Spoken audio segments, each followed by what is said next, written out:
How dare you question my strategy? The scream slammed into me, wet with spit and raw aggression in a hall designed for symphonic acoustics. It was a calculated weapon deployed by a desperate executive, standing under the glare of 36 television cameras. Julian Croft leaned over the polished mahogany podium, his face flushing a dangerous violet under the harsh lights. I am trying to safeguard our fourth quarter valuation, and you are peddling baseline terror, he bellowed, thrusting a finger directly at where I sat in the front row. You are a mid-level analyst with a digital calculator. I am the operational visionary here. If you cannot align with the acceleration protocol, then walk out right now. He turned to 35 journalists and live-streaming camera crews, flashing a practiced smile. Ladies and gentlemen, excuse my lead structural engineer. He lacks the stomach for the future we are constructing. He believes curing times are fixed laws of physics. I say physics works for our balance sheet. I did not grab my briefcase. I sat immovable in my dark suit, hands folded in my lap, feeling the floorboards vibrate as he paced the stage. I watched him attempt to dismantle 4 years of stress test modeling with a single wave of his hand. He wanted the North Bay Causeway Bridge completed in 14 months instead of 28 months. He wanted the $75 million completion bonus. I stood up smoothly, looked him in the eye, gave a crisp nod, and walked out the side exit, leaving my security credentials on the chair. He believed he had ground me into dust like wet gravel. He did not realize that the institutional entity owning every dollar he was spending was already dialing my personal phone. My name is Grant Vance. I am 48 years old, with 26 years mastering heavy civil infrastructure. I do not possess a flashy personality or command cocktail parties with charming stories. I live and breathe structural mechanics. The physical world is not driven by optimism or corporate narratives. It is governed by loads, shears, and structural resistances. A suspension bridge is an unyielding struggle against gravity, holding thousands of commuting lives above deep water. I have dedicated my career to ensuring gravity never wins that war. I was appointed Chief Structural Integrity Engineer for the North Bay Causeway Bridge, a $2.4 billion regional infrastructure project. Then Julian Croft arrived from private equity. Julian did not understand a kilonewton from a kilogram. He viewed a 2-mile suspension span as a leverageable asset on a balance sheet. He cared nothing for shear stress coefficients or concrete curing cycles. The board placed him in charge to streamline operations. In Julian's mind, engineering safety margins were merely wasted capital waiting to be recaptured. His focus was the completion bonus, a payout massive enough to secure his penthouse in Manhattan and his coastal estate. Our friction began 5 months ago regarding cost-cutting demands. He asked why our specifications mandated high-density grade 6 steel reinforcement when grade 5 was cheaper. I explained the salt spray corrosion factors of the bay. He rolled his eyes, tapping his gold pen against the table. Grant, he said, you engineers think in generations. I think in fiscal quarters. We need to accelerate execution. Physics does not adjust for your fiscal quarters, Julian, I answered. Gravity does not negotiate terms. He despised anything he could not intimidate into compliance. The critical rupture occurred 3 months ago regarding the concrete formulation for Sector 9. To meet his 14-month deadline, Julian switched suppliers to a firm producing an unverified chemical compound named Quickset Alpha. The supplier promised they could pour and set structural piers in less than half the required duration. Julian saw operational efficiency. I saw a catastrophic hazard. My digital stress simulations indicated that under thermal expansion and high-speed coastal winds, Quickset Alpha produced severe internal micro-honeycombing. Standard structural concrete possesses elasticity to absorb lateral loads. Quickset Alpha was excessively brittle. On a calm day it appeared solid, but the causeway was situated directly in a severe coastal storm corridor. Eventually, high winds would flex the span, and the internal matrix would fracture. I brought core sample diagnostics directly into his executive suite 2 weeks before the press conference. I need your signature on the Sector 9 pour release, he said without turning around. I cannot sign that release, Julian, I replied, placing a gray cylinder of concrete on his desk. This sample is from the test batch. Under magnification, it is riddled with thermal air pockets. He picked up the sample, weighed it in his hand, and tossed it into the waste bin, calling it an expensive paperweight. "We are pouring Sector 9 on Monday, with or without your signature," he stated coldly. "If you pour that mixture," I warned, my voice even and unyielding, "I will withhold structural certification. You will never secure an operating permit from the Department of Transportation." He stepped toward me, his false warmth vanishing. "You are an employee, Grant. You are replaceable." The project schedule is not. He needed me eliminated because I was the sole licensed engineer standing between him and his completion bonus. He staged the press conference to publicly humiliate me, framing me as an overly cautious engineer and discrediting my warnings. Walking away from that podium was the quietest moment of my life. I took the subway back to my apartment. At 8 o'clock that evening, my personal telephone rang. "Is this Grant Vance?" a low, deliberate voice asked. We watched the live broadcast. "Who is speaking?" I asked. "I am Edmund Halloway, representing the Primary Capital Consortium," he replied. "He claims your calculations are overly conservative." A second voice, Clara Halloway, cut in. "He claims his accelerated protocol saves $280 million in labor costs." "He is completely incorrect," I said. Quickset Alpha creates internal honeycomb voids. It will hold during initial inspection, but the first major coastal storm will shear the internal matrix of Sector 9. "Can you demonstrate this mathematically?" Edmund asked. "I already have," I stated. "We do not require him to know that yet," Edmund said softly. "Are you prepared to manage the ultimate structural accountability?" "I am an engineer," I answered. "I only care about structural truth." "Good," Clara said, "because we are establishing an independent liability risk entity, and we are appointing you Chief Risk Auditor." The transition from deposed lead engineer to Chief Risk Auditor occurred inside a nondescript commercial office tower, 3 blocks from project headquarters. No logo adorned the glass entrance of our suite. I did not wear a yellow hard hat anymore. I wore a dark tailored suit, operating from a minimal desk equipped with dual high-resolution diagnostic monitors, secure server access, and a single black pen. The Silent Consortium had established an offshore liability risk subsidiary with absolute contractual authority over the Causeway Project's insurance underwriting and capital releases. Under the primary financing covenants of the $2,400,000,000 infrastructure agreement, the Causeway could not proceed to final deck placement or achieve operational status without a certified catastrophic liability insurance binder issued by our designated risk office. Meanwhile, Julian Croft was celebrating his perceived triumph across national financial media outlets. I watched recorded broadcasts on my desk monitor as he gave glowing interviews to business journalists. Dressed in his sharp suits, he touted his aggressive leadership style, claiming he had eliminated bureaucratic friction and traditional engineering complacency. He publicly bragged about slicing 14 months off the construction timeline, boasting that his management model would revolutionize infrastructure development.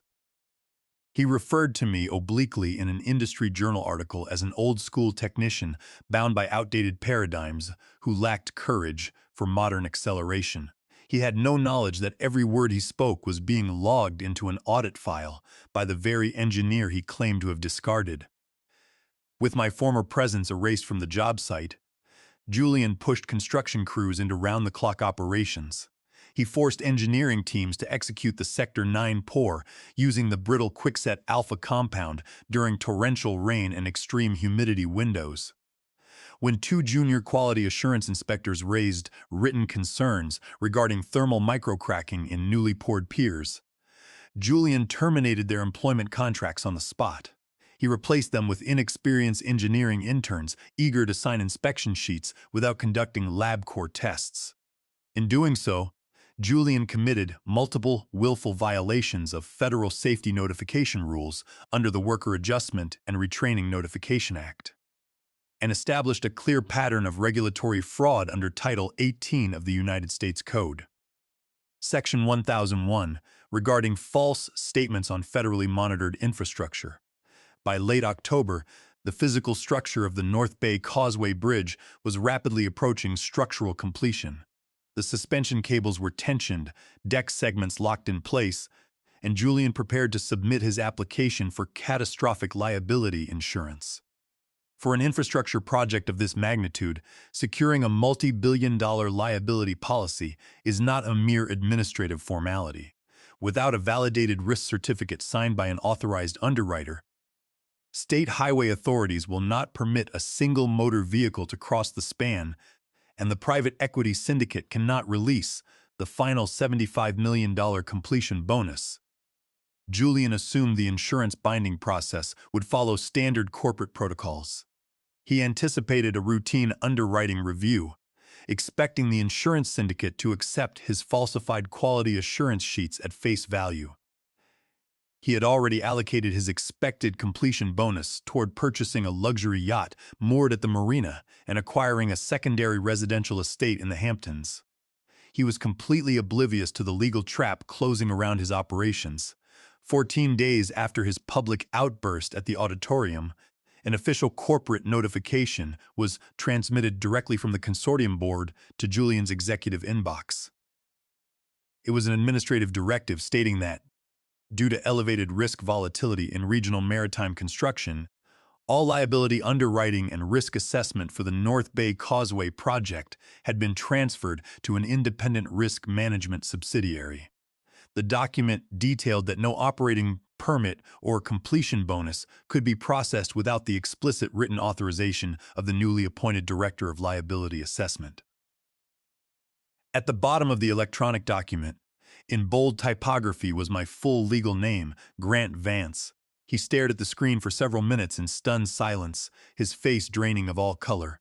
The engineer he had screamed at in front of 35 journalists now held absolute veto power over his career, financial bonus, and corporate standing. He could not bypass my office because primary capital investors had bound his operating authority directly to my risk certifications. 3 days later, Julian arrived at my new office building.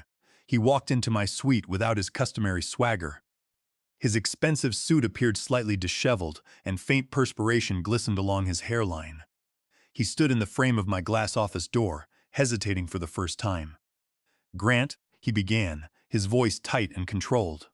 "Director Vance," I corrected him calmly, without lifting my gaze from diagnostic load models on my screen. He flinched slightly, taking a seat across from my desk. I pulled out a 3-page legal document and slid it smoothly across the glass surface toward him. "This represents the liability risk assessment and insurance premium schedule for the Causeway," I stated softly. Julian picked up the document, his fingers trembling. As he reached the bottom line calculation, his jaw slackened, and he let out a choked breath. "This premium calculation is completely absurd," he stammered. "You have applied a 350% high-velocity risk surcharge. This fee wipes out the entire operational profit margin of the contract. It completely eliminates my completion bonus. That figure reflects actuarial risk calculations for the Sector 9 POR," I explained.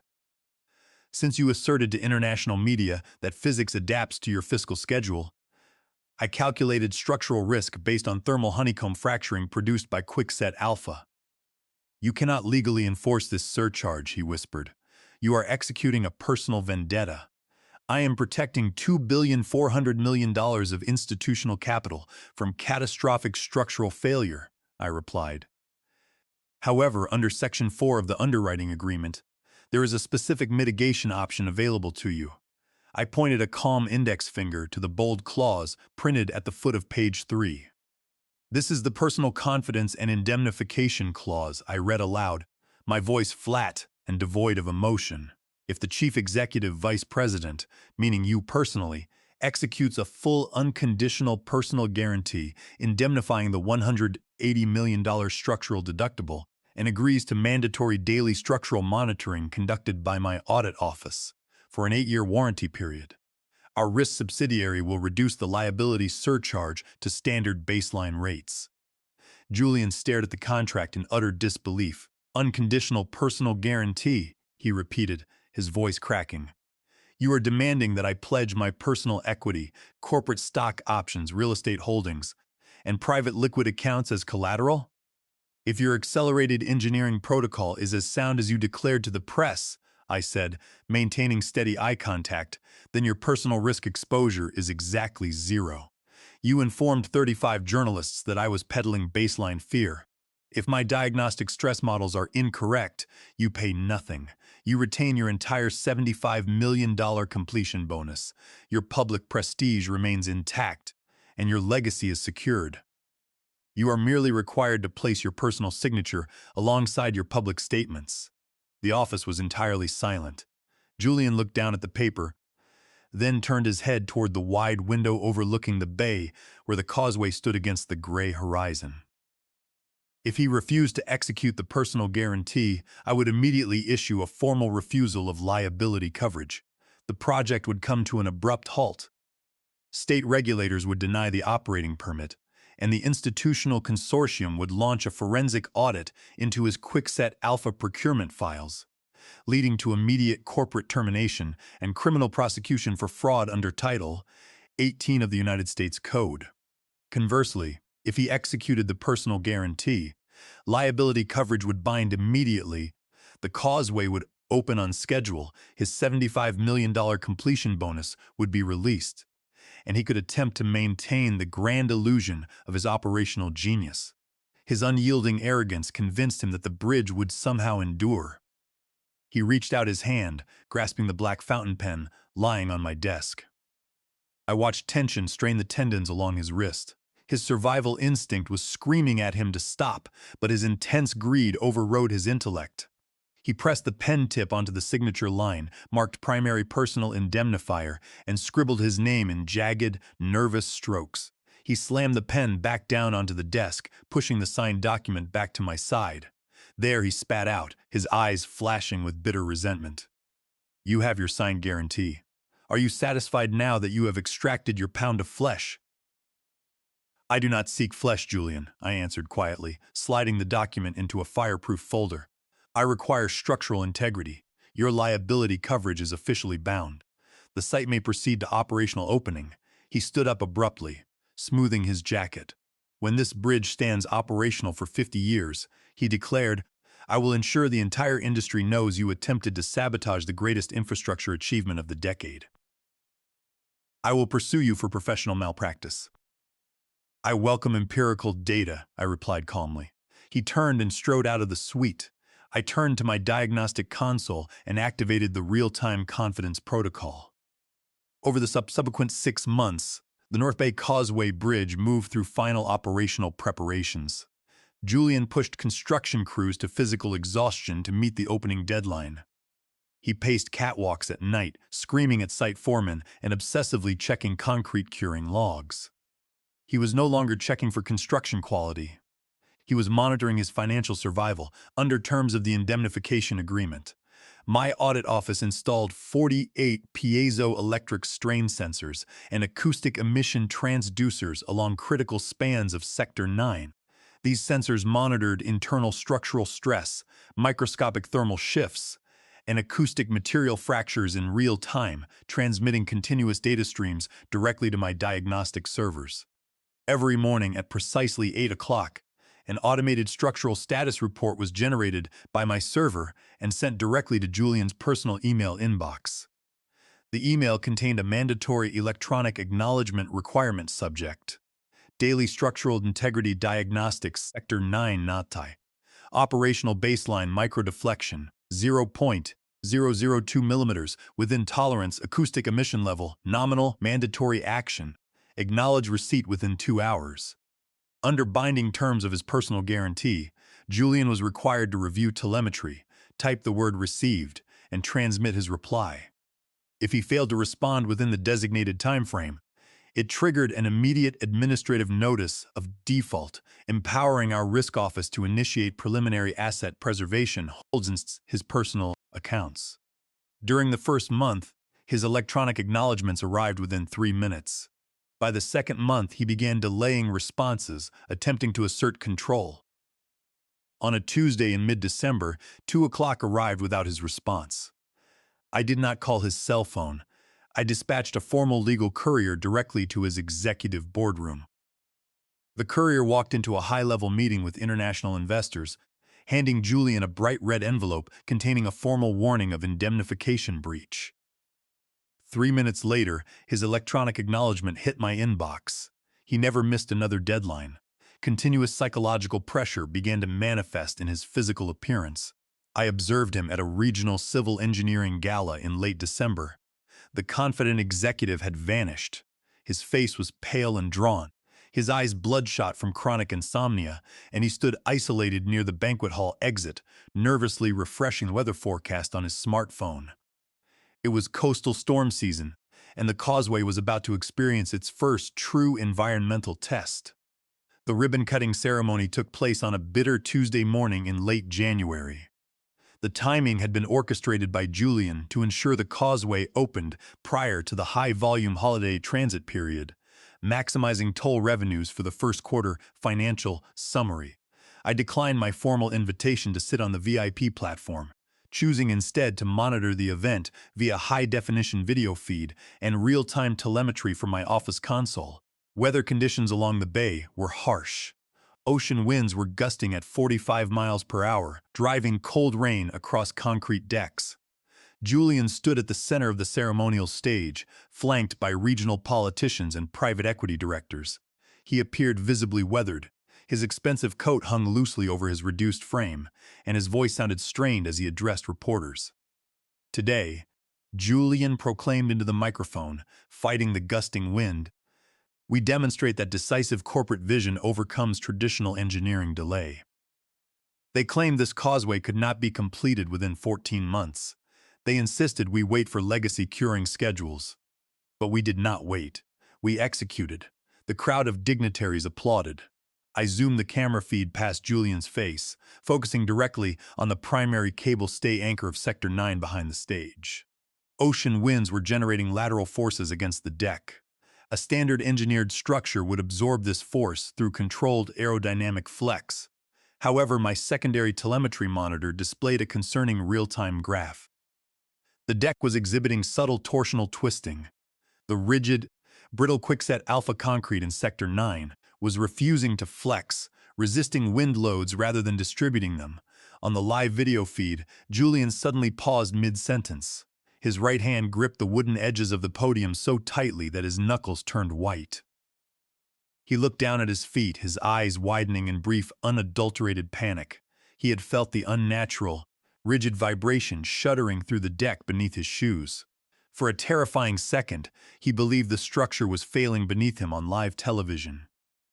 The wind gusts subsided, the torsional spike passed, and the span stabilized. Julian resumed speaking, but his voice was noticeably higher and hurried. He cut the ribbon with shaking hands, desperate to leave the stage. The causeway opened to commercial traffic at midnight. Thousands of vehicles began crossing the span, and toll collections commenced. The following morning, Julian's $75 million completion bonus was credited to his private banking account.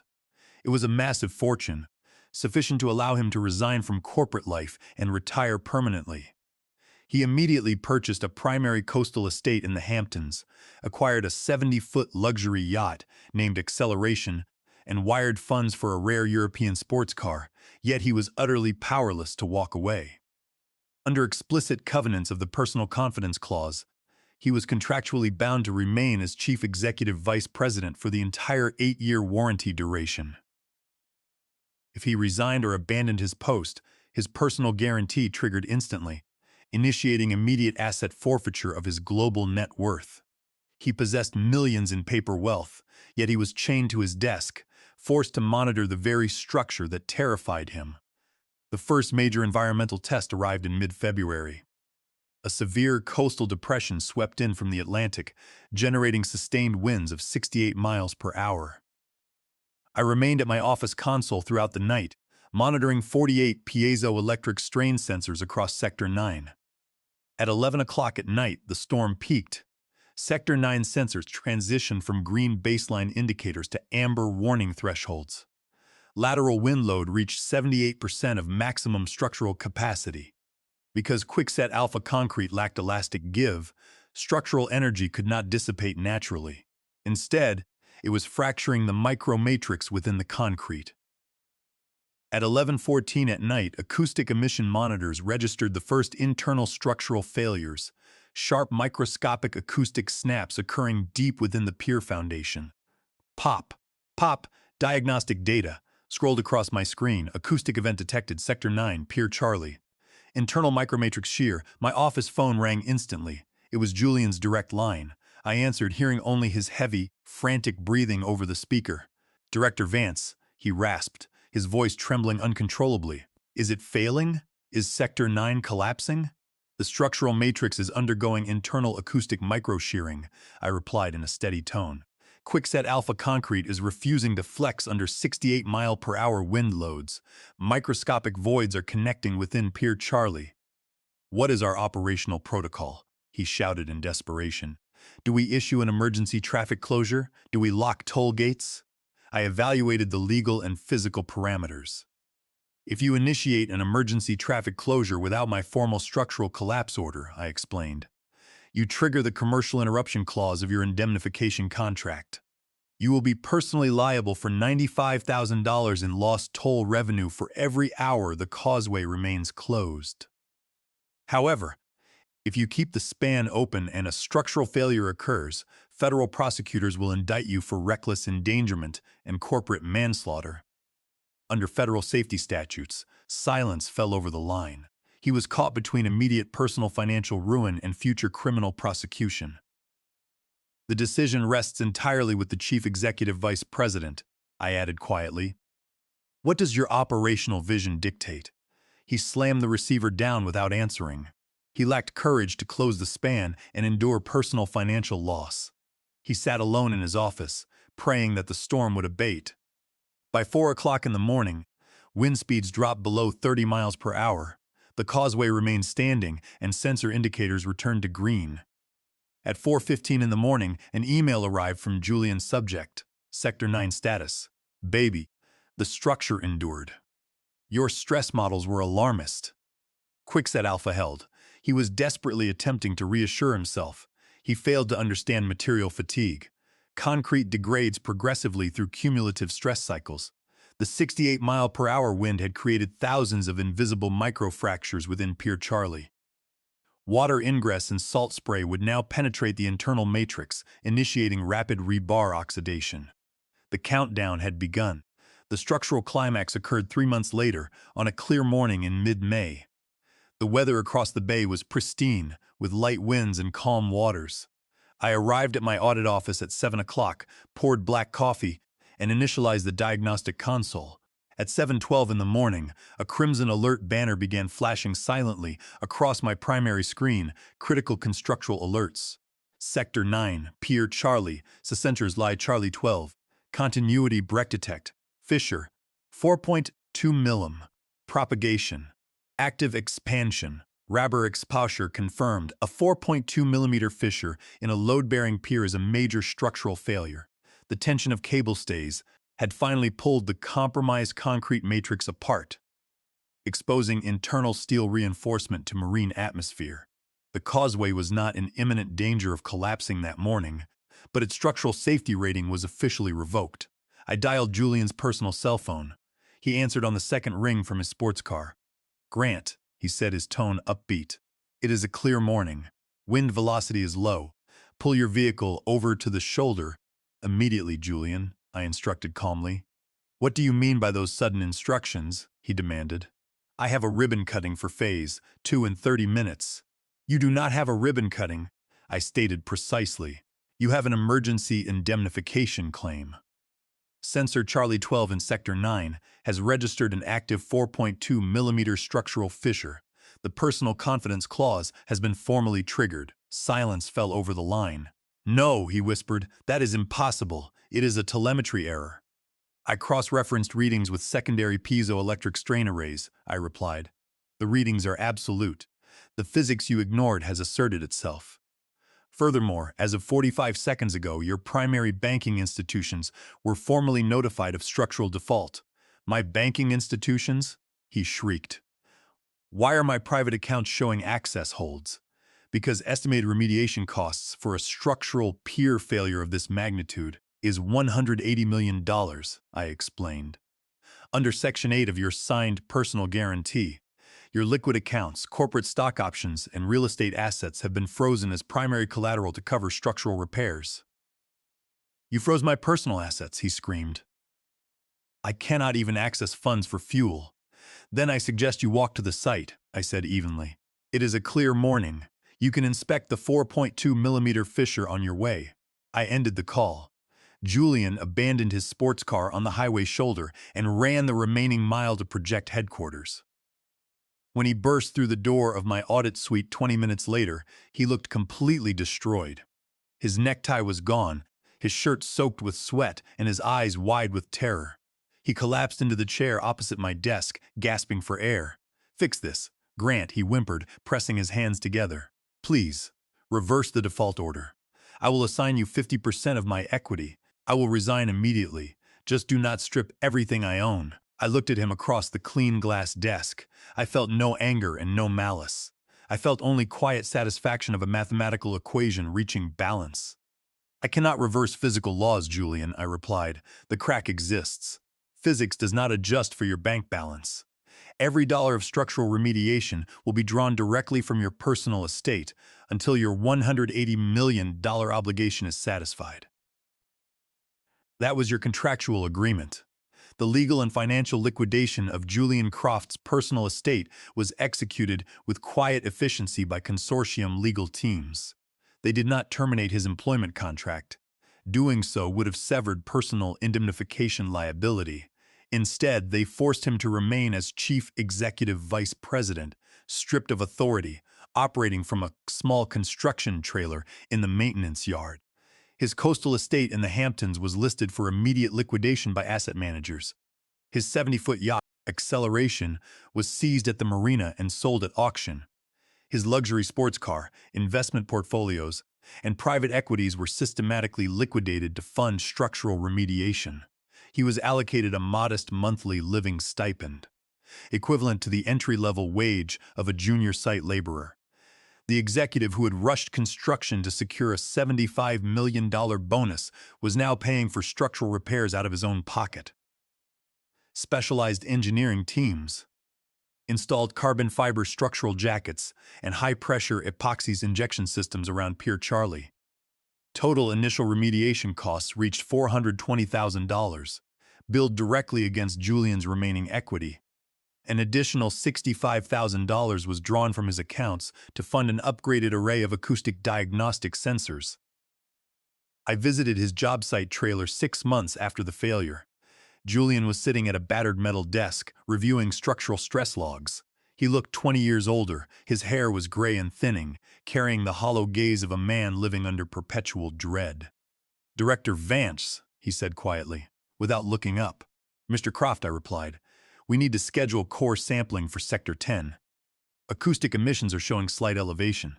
He flinched, knowing another core test meant thousands of dollars charged against his remaining personal assets. "Can it wait until next month?" he asked raspably.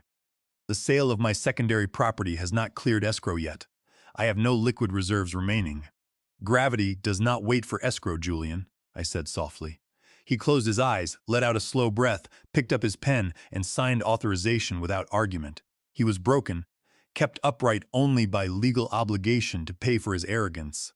I walked out of the trailer and stood on the observation deck, looking over the North Bay Causeway Bridge. The evening sun was setting over the Atlantic, casting golden light across suspension spans. Traffic moved smoothly across the bridge, thousands of commuters returning home in safety, completely unaware of the corporate drama that had secured their transit. They were safe because structural engineering math was unyielding, and because the executive who tried to defy physics was paying for every millimeter of his mistake.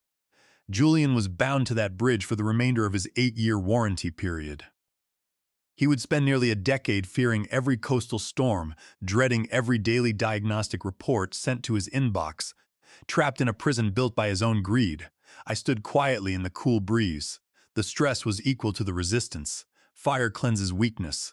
The public humiliation had forged me into an unyielding auditor of truth. I am Grant Vance. I am Chief Risk Auditor.